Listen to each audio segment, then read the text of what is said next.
Bueno, es estar una vez más en 2 servicios. Ya tuvimos la bendición de compartir con otros hermanos, una buena cantidad de hermanos en el primer servicio, y ahora verlos a ustedes aquí adorando al Señor y juntos teniendo esta comunión. Y con la distancia incluso podemos tener esa bendición. Yo hablaba con un hermano en estos días de que, oye, ¿para qué? ¿De qué vale la pena ir a la iglesia si como quiera vamos a estar lejos, con boca tapada, no podemos saludarnos ni abrazarnos? Y la realidad es que, hermanos, solamente de mirar a los ojos a algunos de ustedes, solamente decirles desde lejos así, es tan diferente que hacerlo por una pantalla. Y entonces eso es la iglesia, eso es parte de lo que es congregarse. Y en el día de hoy, hermanos, nosotros vamos a estar hablando acerca de un tema que personalmente a mí me ha no solo intrigado, sino afectado de alguna forma. Lo he vivido y he tenido también que caminar con otros cuando han pasado por esa experiencia. Cuando Dios parece distante, cuando en nuestro día a día como hijos de Dios, que supuestamente tenemos a ese Padre que camina con nosotros, no sentimos esa cercanía, no sentimos su presencia. Alguien dijo una vez que lo peor del infierno es no tener la presencia manifiesta de Dios. Yo estoy de acuerdo completamente con eso. Y podemos decir todo lo contrario acerca del cielo también. Lo mejor de estar en el cielo en algún momento es tener la presencia manifiesta de Dios en nuestras vidas. Eso va a ser glorioso. Eso opacará a todo mar de cristal o calle de oro. Lo paradisíaco realmente será tener esa comunión íntima con nuestro Señor y Creador y Salvador nuevamente, como la teníamos en el Edén, o quién sabe si mucho más, gracias a Cristo. Eso será glorioso. Ahora, cuando hablamos de este tiempo, ya no del aspecto eterno de nuestras vidas, nosotros también, como Dios nos ha hablado recientemente, podemos experimentar la presencia de Dios ahora. Y los salmistas son muy expresivos y poéticos en cuanto a esto. Incluso David decía, ¿verdad? En tu presencia hay plenitud de gozo, delicias a tu diestra. Wow, y él está hablando desde este lado de la gloria, él no está hablando de aquel lado. Podemos experimentar y disfrutar y deleitarnos en la presencia de Dios ahora también. Pero si seguimos viendo el resto de la revelación bíblica, nosotros no solamente vamos a encontrar a hombres y mujeres que pueden disfrutar de su presencia, sino también hombres y mujeres que han experimentado la ausencia de esa presencia. Hijos de Dios, hijas de Dios, que aman a Dios, que buscan a Dios, han tenido que pasar por valles y desiertos donde ese Dios que una vez fue cercano, que una vez escuchaba, respondía, hablaba, ahora parece silente, ahora parece mudo, ahora parece que no actúa. Y esta experiencia por los siglos de la historia cristiana la han vivido hombres y mujeres de Dios. Incluso hay una expresión usada para caracterizar lo que es vivir de esta forma o tener este tiempo de escasez y oscuridad. Le han llamado la noche oscura del alma. Esto basado en un poema escrito por un cristiano místico llamado Juan de la Cruz de España. Un poema muy famoso que, aunque no tienen mucho que ver con esto de la lejanía de Dios, los hombres y mujeres de Dios han identificado esta expresión como lo que han vivido. Estoy en tinieblas, mi alma está en tinieblas porque no tengo a Dios cerca. Glenn Stanton, uno de los directores de Focus on the Family, enfoque a la familia, dice lo siguiente en un artículo relacionado a esta expresión noche oscura del alma. Esta frase se ha utilizado para describir periodos oscuros y difíciles en las vidas de los hijos de Dios, en los que Dios parece no solo lejano, sino totalmente ausente. Y las pruebas de la sequía espiritual y los problemas de la vida son su compañero constante. Oh, hermano, yo no sé si en tu caso lo has vivido, pero yo lo he vivido varias veces, por corto tiempo y por largo tiempo. A veces hemos leído la Biblia y cada palabra resalta como si fuera lo que es, ¿verdad? Una palabra viva y nos habla y nuestra alma retumba de la emoción de que Dios esté hablando a nuestra necesidad, a la decisión que vamos a tomar, y eso es glorioso. Pero otras veces esa misma palabra que se abre parecen palabras que no tienen significado para mí. Parecen como otro libro más en que yo abro y cierro y salgo igual. Tengo momentos de oración, o he tenido momentos de oración donde yo sé que Dios me está escuchando, donde Él me responde, donde puedo sentir su dirección.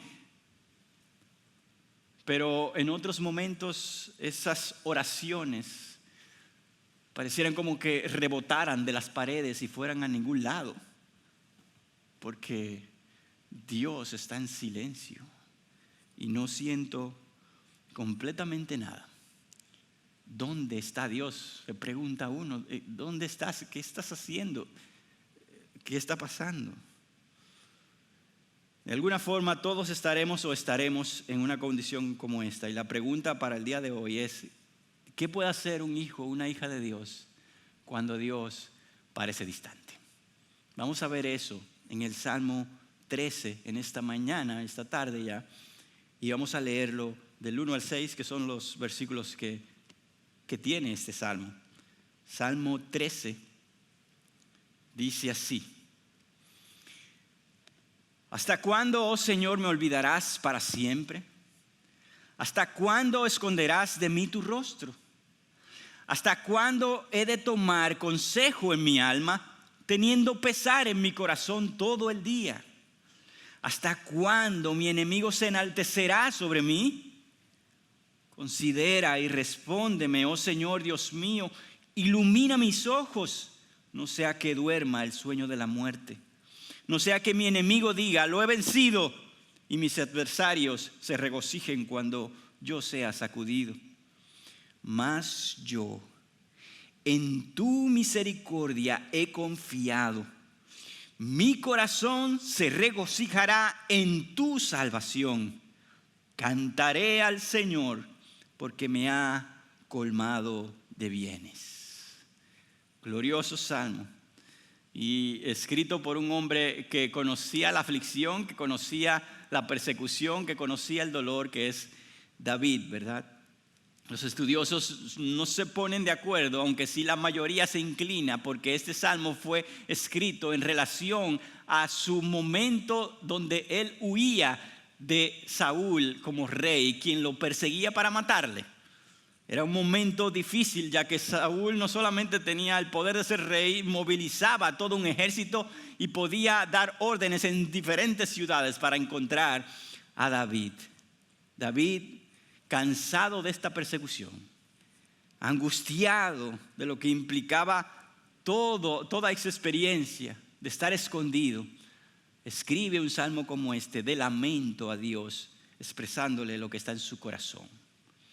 Hay muchos salmos como este en la Biblia, salmos de lamento, y hay alrededor de entre 47 a 54 salmos de lamento, dependiendo de los estudiosos y sus opiniones, pero 39 de esos son de lamento personal e individual. O sea, de una persona como David expresándole a Dios: esto me está pasando y me lamento por esta situación.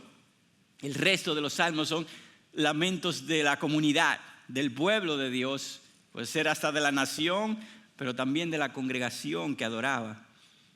También nosotros podemos ver que David, como en muchas ocasiones, de experiencias personales sale un fruto que escribe en una canción para él adorar y para el pueblo adorar. Y yo no sé si a ti te ha pasado, pero yo he dado muchas gracias por las experiencias que vivió David y que las escribió en canciones. Porque, hermanos, qué difícil sería nosotros tener en la Biblia solamente hombres perfectos y que no cometen pecado o que no tienen debilidades o que no expresan sus emociones y la frustración que tenemos en esta tierra. En los Salmos nosotros vemos todo eso y vemos a un hombre, en muchos casos frustrado, triste, temeroso, escribiéndole y expresándole a Dios su situación. En otros casos gozoso y celebrativo, ¿verdad?, por lo que Dios ha hecho. Eso vale oro. Y ese es el valor del libro de los Salmos, todo el conjunto que tiene allí. Yo tuve la bendición de participar en uno de los cursos que damos aquí en la iglesia, Viviendo los Salmos, impartido por nuestro pastor Luis. Y allí pudimos sacarle el jugo de toda la bendición que tienen los Salmos. Hay una cita que se me quedó en la mente y era de Calvino. Dice, Calvino decía que los Salmos representaban la anatomía de todas las partes del alma.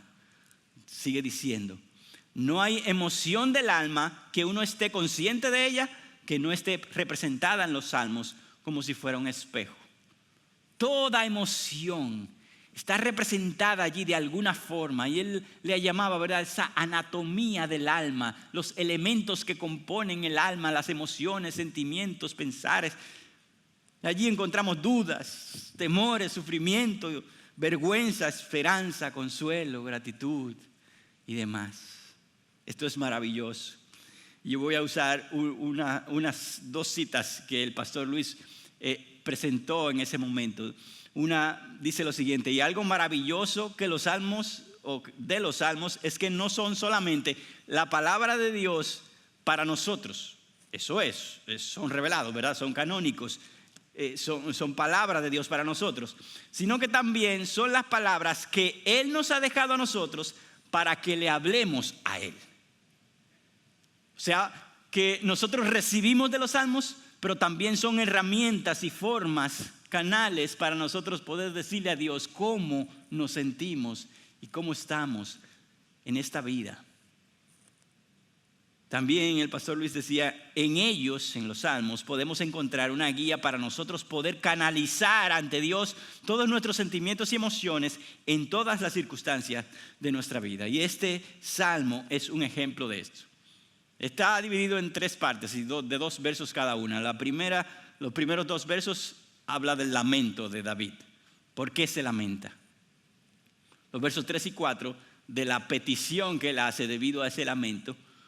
Y los versos 5 y 6, la adoración. La adoración que él expresa ante Dios.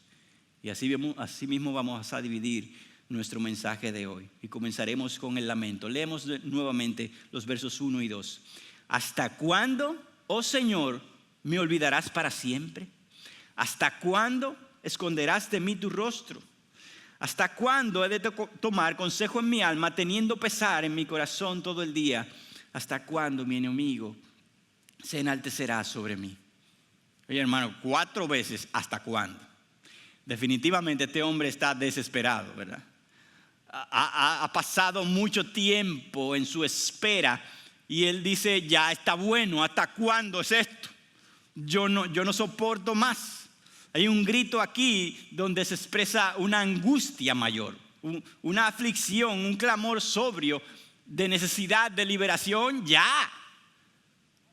Y esto es muy coherente si nosotros pensamos en lo que implicaba la experiencia que David estaba viviendo, la persecución de un rey.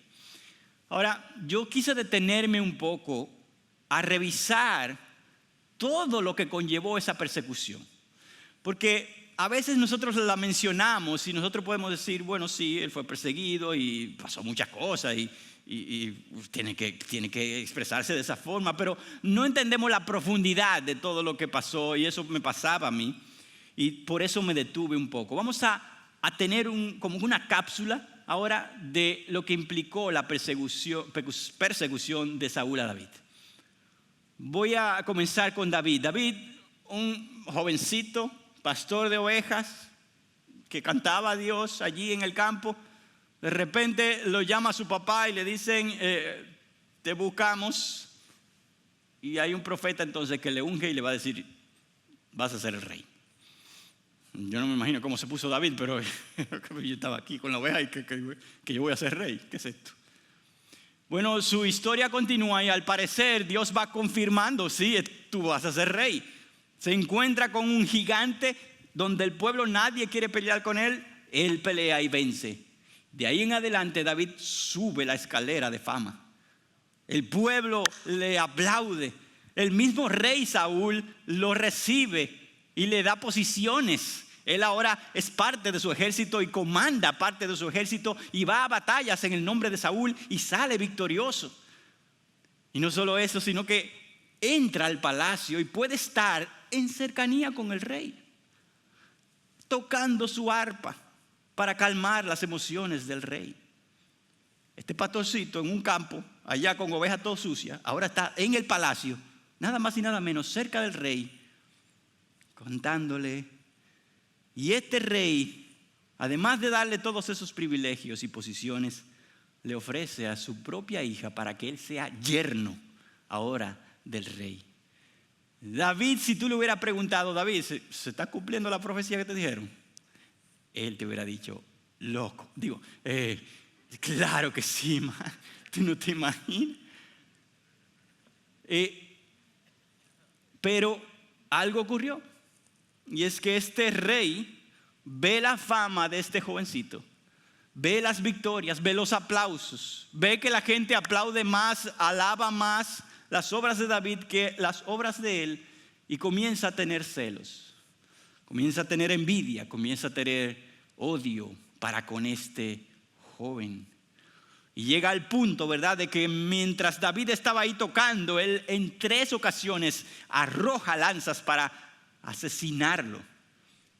Y David no tiene otra opción que salir huyendo. Ya está bueno. La primera yo me esquivé. La segunda, pero ¿y qué está pasando? La tercera es la vencida. Y se fue huyendo del palacio de Saúl y comienza entonces a correr y a ocultarse en diferentes ciudades. Y vemos que él huye del palacio y va de ciudad en ciudad. Y Saúl pisándole los talones. Y en una ocasión no tiene qué comer. Y lo único que hay son los panes que son ofrecidos a Dios por los sacerdotes y come de esos. No hay nada que comer. Alguien que estaba en el palacio ahora está tomando de los panes que son para Dios. En otra ocasión finge que está loco para salvar su vida. Y huye de cueva en cueva. Hay una cueva famosa, Adulam. Allí se congrega mucha gente y va donde David. Yo voy para allá también. Y uno pudiera pensar, ahora David está formando un ejército y ahora se va a levantar. Pero cuando tú ves el currículum de esos que van para allá, tú puedes decir, ¿y qué es eso?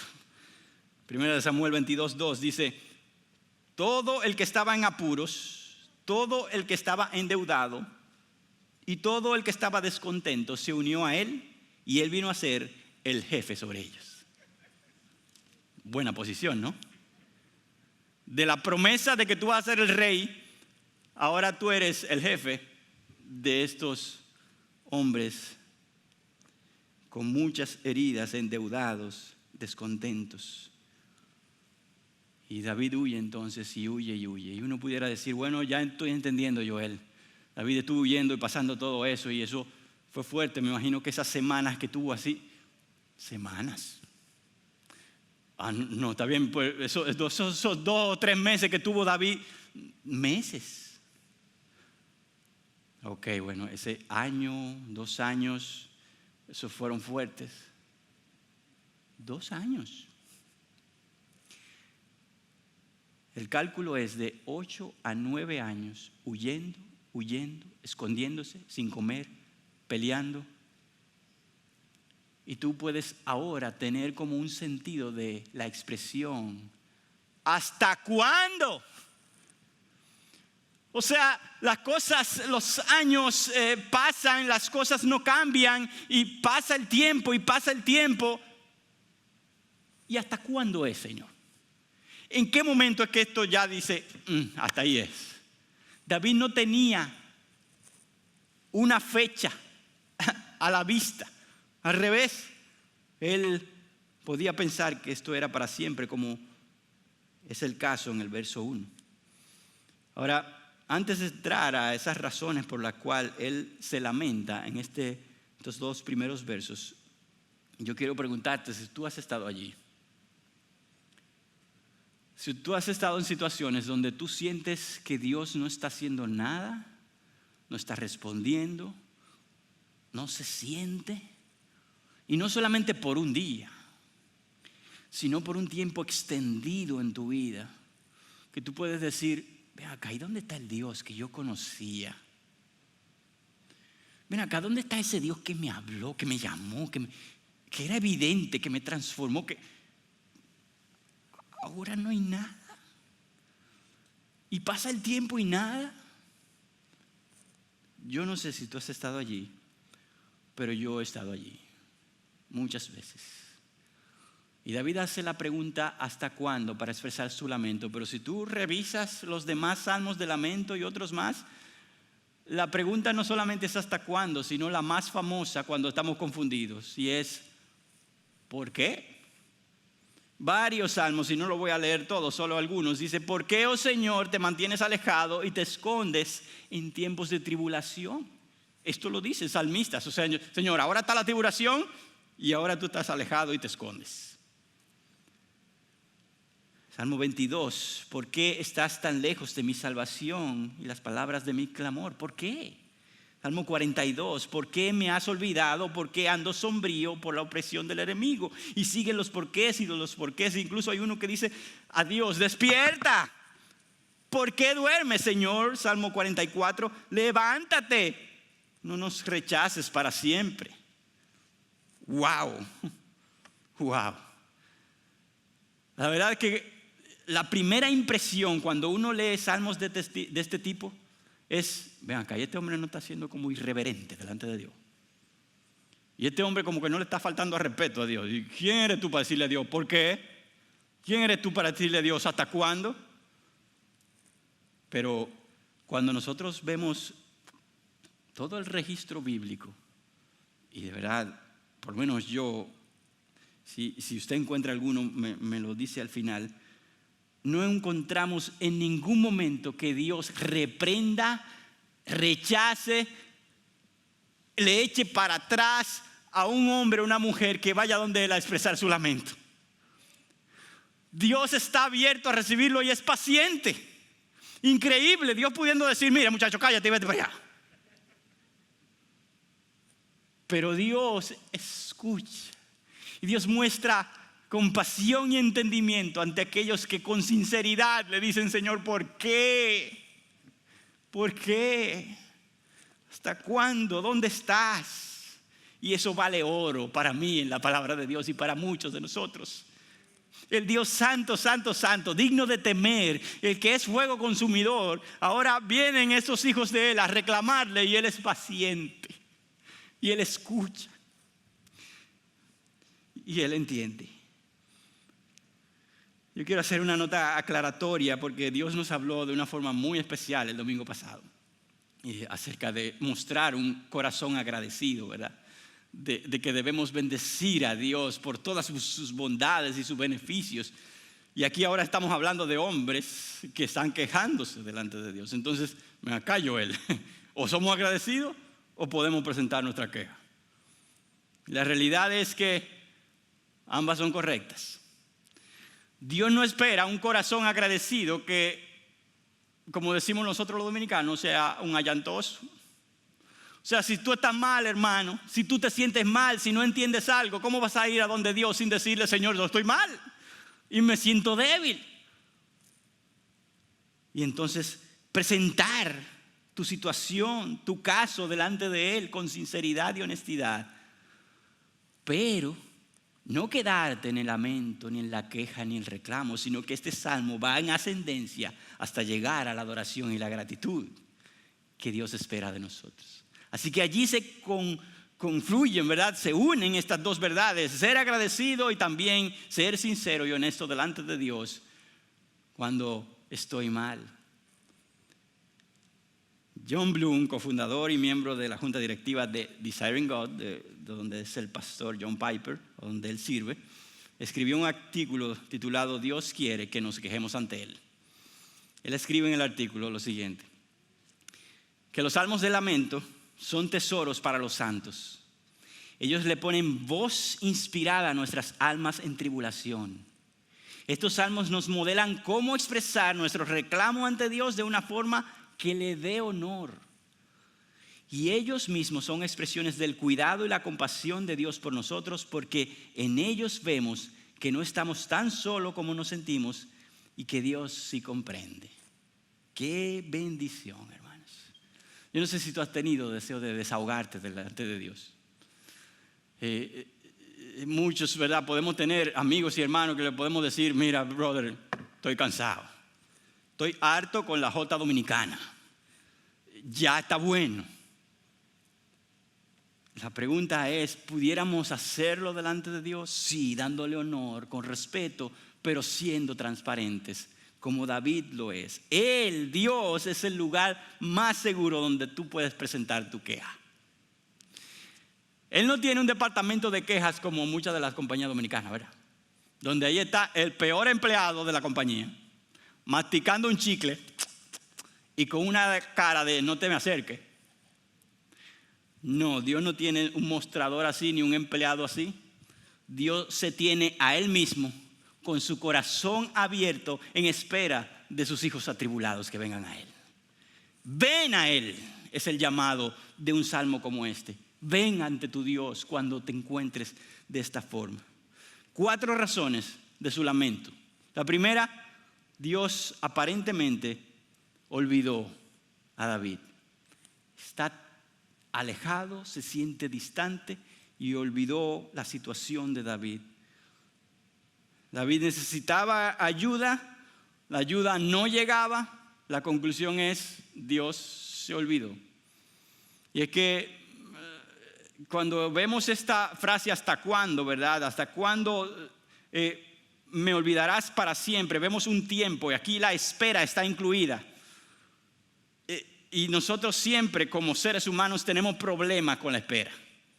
No hay forma de que el tiempo de nosotros y el tiempo de Dios como que coincidan. Para Él el tiempo no es un factor. Él toma el tiempo necesario para hacer lo que quiere y formar nuestro carácter. No importa cuánto sea. Para nosotros el tiempo es muy importante. Si tú vas a encontrar una frase profunda del mensaje de hoy es esta: lo más difícil de la espera es que hay que esperar. No es tan profunda, ¿verdad? Pero es cierto. O sea, es tan difícil. Incluso hay una expresión o una experiencia de un conocido predicador, se llama Phillips Brooks, del siglo XIX, donde un día él estaba agitado y eso no era normal en él. Él era un hombre tranquilo, un hombre paciente, un hombre que podía como manejar los momentos de estrés. Sin embargo, ese día estaba agitado, caminando de un lado para otro, tratando de resolver el problema, y un amigo se le acerca y le dice: ¿cuál es el problema, Félix? Tú no eres así. Y él le respondió: el problema es que yo estoy apurado, pero Dios no. Yo quiero que esto se resuelva rápido, pero por el otro lado yo siento como que Dios, deja eso así, muchachos. Y así muchas veces nosotros sentimos esta situación. Dios se olvidó, el tiempo pasa y esto parece que es para siempre. ¿Hasta cuándo será esta situación?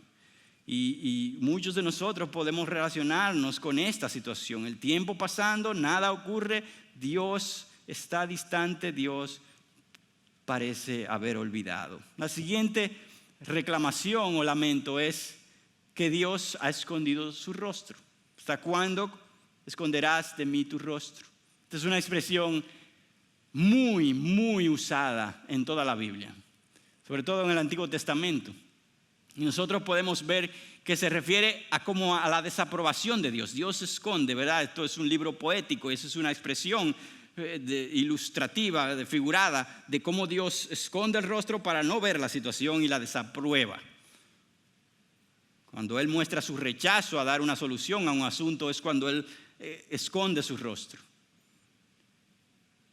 Y nosotros, cuando revisamos, ¿cuándo es que se usa esa frase? Esconder el rostro de Dios. Hermano, casi en la totalidad de las veces, el pecado está en la situación. Dios esconde su rostro cuando hay pecado en su hijo, en su hija, no resuelto, no confesado, no arrepentido. Y nosotros no estamos diciendo con esto la condición general de pecado de la naturaleza humana, porque si no Dios viviera con su rostro escondido siempre. Sino pecados como estos, pecados como aquellos que yo no he presentado delante de Él, me he confesado, he llorado, me he arrepentido y que estoy jugando con Él y que estoy viviendo en esa práctica. Y entonces Dios decide, es el momento de esconder mi rostro y que tú sientas mi ausencia. Esto lo podemos ver en un pasaje muy, muy claramente. Deuteronomio 31, 16 al 18 dice: este pueblo se levantará y fornicará tras los dioses extranjeros de la tierra en la cual va a entrar. Esto fue Dios a Moisés diciéndole lo que va a pasar. Este pueblo me dejará y quebrantará mi pacto que hice con él, y se encenderá mi ira contra él en aquel día. Los abandonaré y esconderé mi rostro de ellos. El pasaje sigue diciendo: seré consumido y muchos males y tribulaciones vendrán sobre él, sobre el pueblo, por lo que dirá en aquel día: no será porque mi Dios no está en medio de mí que me han alcanzado estos males. Y termina diciendo: pero ciertamente esconderé mi rostro en aquel día por todo el mal que habrá hecho, pues se volverá a otros dioses. Dios escondiendo su rostro, Dios poniendo distancia cuando el pecado está en medio. Y la realidad es que el pecado afecta nuestro compañerismo, nuestra relación y nuestra cercanía con Dios. Dios, al ser como es, no admite el pecado aceptado en la vida de nosotros. Y entonces Él se retrae y nosotros experimentamos su ausencia. Entonces, amados, cuando nosotros estamos viviendo en momentos donde Dios parece distante, el catálogo o el checklist que debiéramos hacer, una lista de chequeo, debiera incluir en los primeros lugares, si no el primero, el revisar nuestro caminar de santidad delante de Dios. El revisar si nosotros estamos viviendo jugando con el pecado o estamos realmente tratando con él como Dios trataría con él. La palabra de Dios nos habla de cómo este pecado afecta con nosotros en nuestras vidas. Y aunque el Espíritu Santo en esta tarde puede estar aplicando esta palabra de una forma particular a cada uno de nosotros, yo quise hacer como una lista de revisión que tal vez pueda ayudarnos a ver cómo el pecado está afectando esa relación con Dios. Si has sentido que Dios está distante, revisa tu vida. Mira a ver con quiénes tienes pleitos y diferencias, relaciones rotas en tu casa o con tus familiares. Revisa.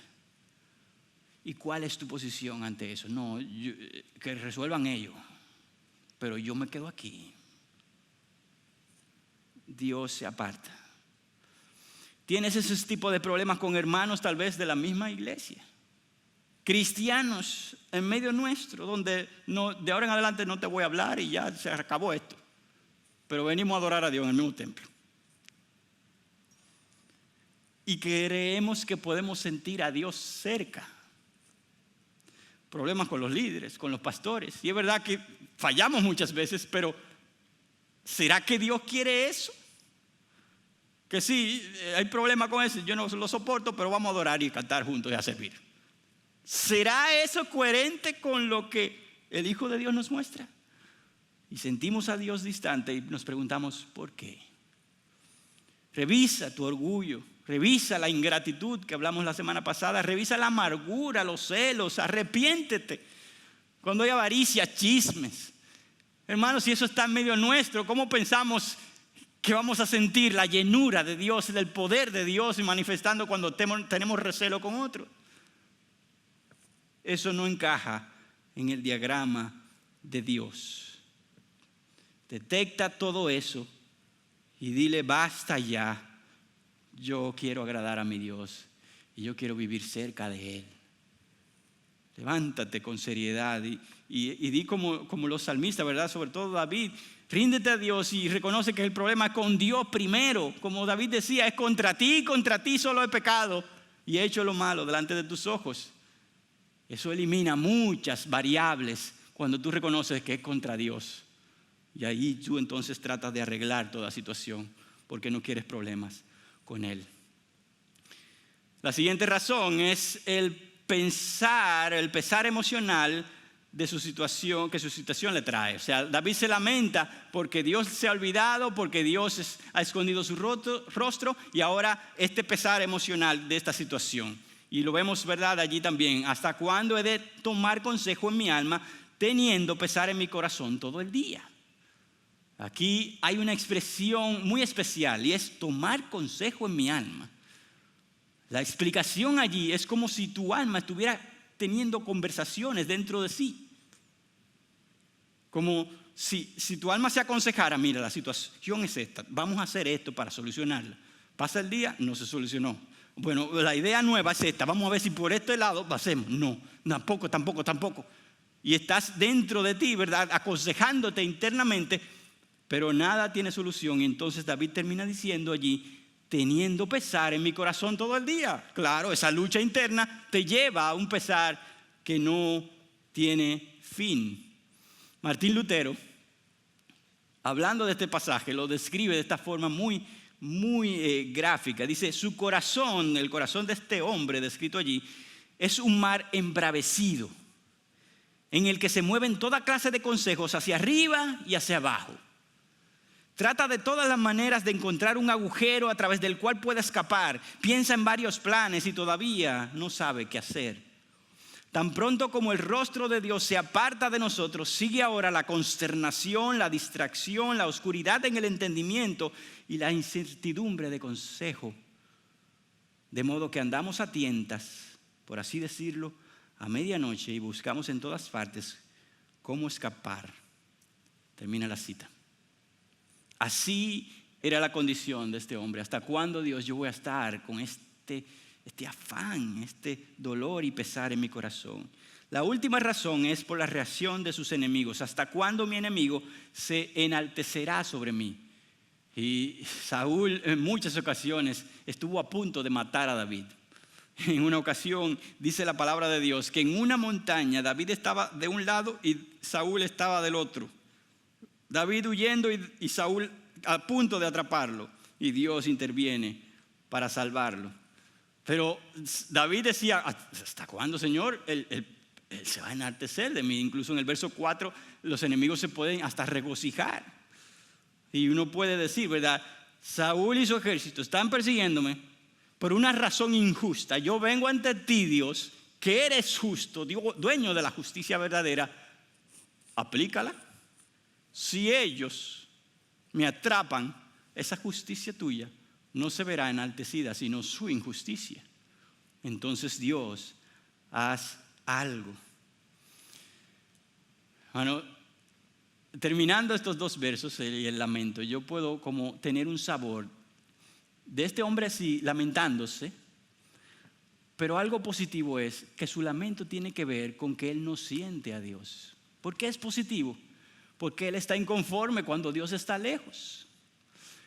Y qué triste es, hermanos, cuando nosotros, hijos de Dios, hijas de Dios, pasan los años, pasan las situaciones, las semanas, y Dios está lejano y ya nosotros estamos acostumbrados. Y ya no sentimos nada y pasa igual. Así es ya la vida cristiana. Y no hay un fervor para decirle a Dios: Dios, ¿qué pasa? Yo quiero más, yo quiero cercanía. Eso es característico de un hijo de Dios que ama a Dios y quiere estar en su presencia. No está conforme, quiere decirle a Dios: ven, acércate. Eso pasa con David aquí. La pregunta es: ¿cómo tú manejas esa lejanía de Dios o esa aparente distancia? ¿Estás conforme? Estás acomodado ya que esto es lo mismo, que la Biblia, bueno, es así, incluso yo tengo mucho tiempo ya que no leo mucho. ¿Qué?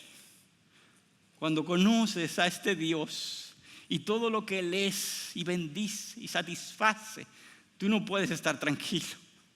Tú no puedes quedarte ni en tu pecado, ni en tu lejanía, ni en tu distracción. No, tú quieres buscar la forma de arreglar el asunto, y eso pasaba con David. Del lamento entonces David pasa a la petición, y esto está en los versos 3 y 4. Considera y respóndeme, oh Señor Dios mío, ilumina mis ojos. No sea que duerma el sueño de la muerte, no sea que mi enemigo diga, lo he vencido, y mis adversarios se regocijen cuando yo sea sacudido. 3 peticiones. En la última, 2 no sea qué. La primera petición es verdad, considera, mira, evalúa esta situación de una forma que sea favorable para mí, porque tú sabes todos los detalles. Considérala, chequéala, como decimos. La segunda es responde. Tú has visto lo que está pasando, Señor. Tú has oído mi voz varias veces. Te he pedido, te he reclamado incluso. Ahora yo quiero escucharte a ti. No guardes silencio. Respóndeme. Oh, hermanos, cuánta sed hay en nuestro corazón de escuchar realmente a Dios. Háblame en esto. O no importa lo que él opine y sigo para adelante. No, David quería respuesta de Dios, escuchar su voz y su dirección. Y la última petición es, ilumina mis ojos. Aquí, cuando vamos al hebreo, nosotros tenemos que entender lo que es el significado de esta frase. Y es, cuando los ojos se estaban apagando, era que la vida se estaba yendo. Y David entonces está pidiendo, ilumina mis ojos, trae de nuevo la luz a mis ojos. Y es, estoy a punto de morir, como evidentemente él dice, ¿verdad? Allí en este pasaje, ilumina mis ojos, no sea que duerma el sueño de la muerte, porque él estaba al borde de la muerte, él estaba a punto de morir y sus enemigos se podrían regocijar. Por eso, Señor, dame vida. Hay 2 cosas que yo quisiera resaltar de esta parte de la petición. Una,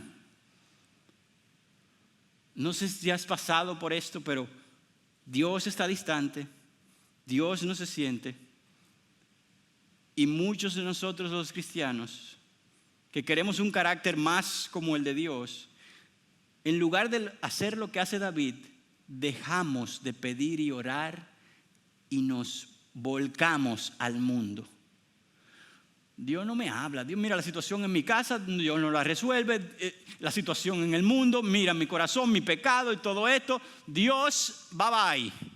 Y me envuelvo en la basura y me envuelvo en los entretenimientos y pensar que eso me traerá alivio y solución a mi vida, lo que me hace es sentirme más destruido. En lugar de lo que hace David, se volca a Dios, busca a Dios, ora a Dios, pide a Dios, Señor, considera, responde, ilumina mis ojos. Hermano, no encontrarás solución a la lejanía de Dios alejándote más de Él. No. La solución está en buscarlo más, fielmente, lealmente. Y allí nosotros aprenderemos entonces a confiar más en Él. Él estaba al borde de la muerte. Y Dios a veces nos lleva ahí al borde, donde no nos queda más nada. Donde no hay recursos, donde no hay ideas, donde no hay ni siquiera fuerzas para nosotros decir, Señor, solamente te tengo a ti. Solamente en ti confía mi alma. Pablo, de una forma muy como coherente con esta experiencia de David, escribe en 2 Corintios capítulo 1, versos 8 a 9, algo similar a esto. Dice así, fuimos abrumados sobremanera, más allá de nuestras fuerzas, de modo que hasta perdimos la esperanza de salir con vida. Estábamos a punto de morir. De hecho, dentro de nosotros mismos ya teníamos la sentencia de muerte. Ya se acabó. Pero ahora viene la razón que Pablo sí le da a todo esto. A fin de que no confiáramos en nosotros mismos, sino en Dios que resucita a los que se van a morir y a los muertos. Esa es la razón por la que muchos de nosotros Dios nos empuja hasta ese borde. Para que en ese momento no tengamos otra cosa que decir, Señor, confiáramos en ti y no en nosotros mismos, para que tú nos dieras vida, iluminaras nuestros ojos. Así llega David, en medio del lamento, de ese lamento lo conduce a la petición, y la petición entonces lo lleva a lo impensable cuando comenzamos en el lamento, la adoración. Increíble. Versos 5 y 6. Mas yo en tu misericordia he confiado, mi corazón se regocijará en tu salvación, cantaré al Señor porque me ha colmado de bienes. Yo no sé si tú te estás preguntando lo mismo, pero yo me pregunté, ¿y qué le dio a este hombre? Él estaba quejándose ahora mismo. Él estaba diciendo ¿hasta cuándo? Y esto no se aguanta. Y ahora este hombre está diciendo que yo voy a cantar al Señor. Y yo en tu misericordia he confiado. ¿Y qué fue lo que cambió? ¿Qué fue lo que llevó del lamento a la adoración? Y lo evidente en este pasaje fue el cambio de enfoque de David. Comienza enfocado en sí mismo, en su problema, en su necesidad, y termina enfocándose en su misericordia y en su salvación. Eso le trae confianza, eso le trae regocijo, y eso lo lleva a cantar y a considerar. Oye, hermanos, o sea, que yo no lo entiendo, se estaba quejando, a considerar que Él me ha colmado de bienes. Como el Salmo 103 que nuestro pastor Héctor predicó el domingo pasado. Considerando ahora, yo ahora voy a pensar en algo, y es como tú eres. Tú eres misericordioso. Por eso puedo confiar en ti. Tú eres el Dios que salva, por eso me puedo regocijar en ti.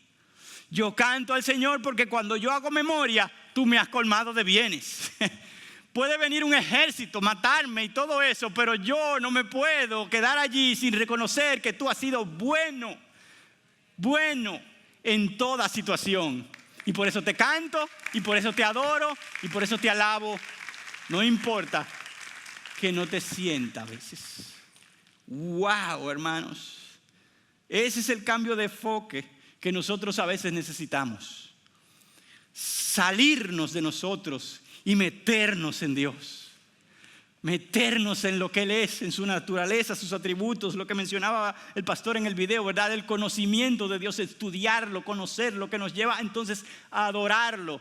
Y eso no depende, ¿verdad?, de circunstancias externas. Él es amor y no importa lo que pase. Él es santo y no importa lo que pase. Él es y Él es y Él es, y eso es verdad de Dios que no cambia.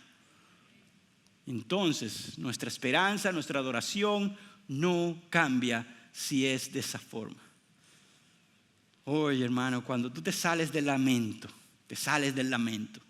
y en oración entonces ahora tú clamas y haces memoria de quién es tu Dios, cómo ha sido su obrar contigo, tú saldrás del lamento y comenzarás a cantar.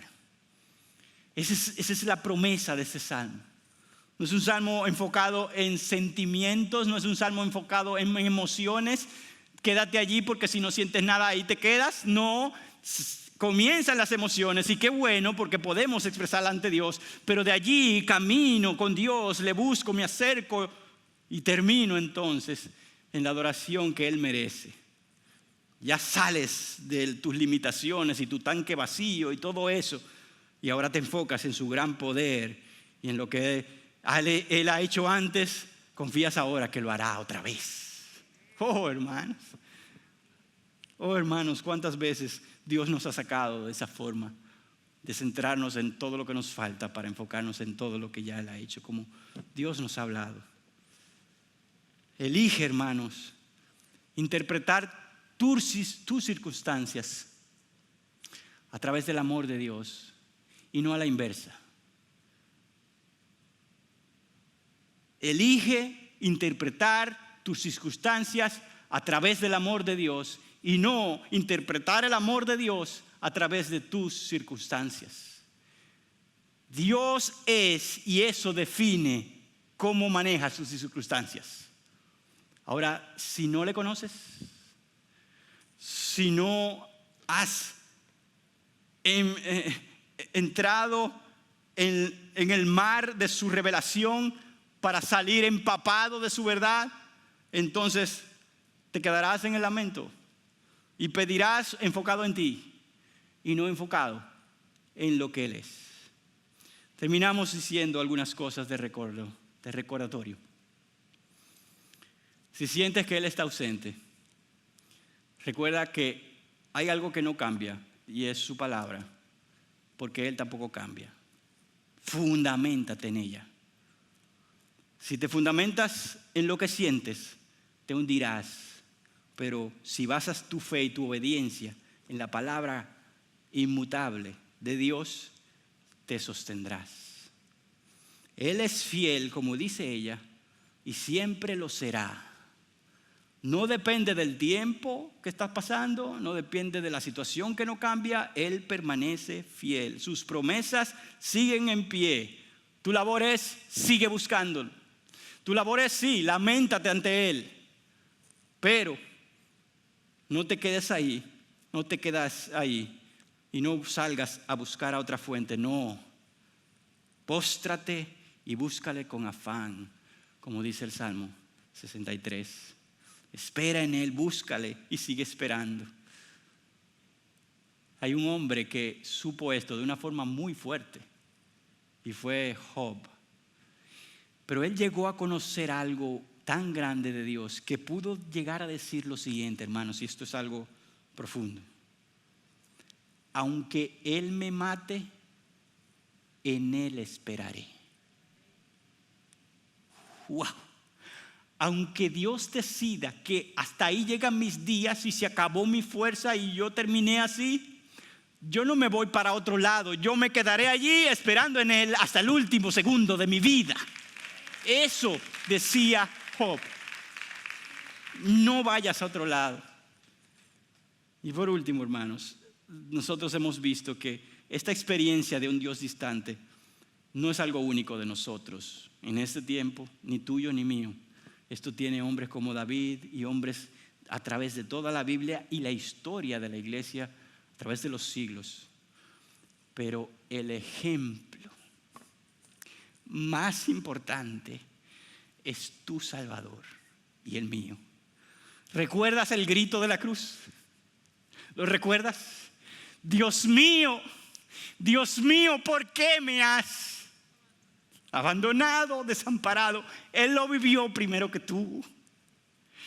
El Hijo de Dios, sintiendo el abandono de lo que Él es, Dios abandonando a Dios, eso es algo incomprensible, pero Él lo sintió y exclamó: ¿por qué me has abandonado? Él sintió el abandono de Dios, como tú y yo podemos haberlo sentido, y podemos entonces tenerlo a Él como ejemplo, y podemos decir: porque Él fue abandonado, hoy yo tengo acceso directo a entrada al Padre que no abandona por lo que Él hizo.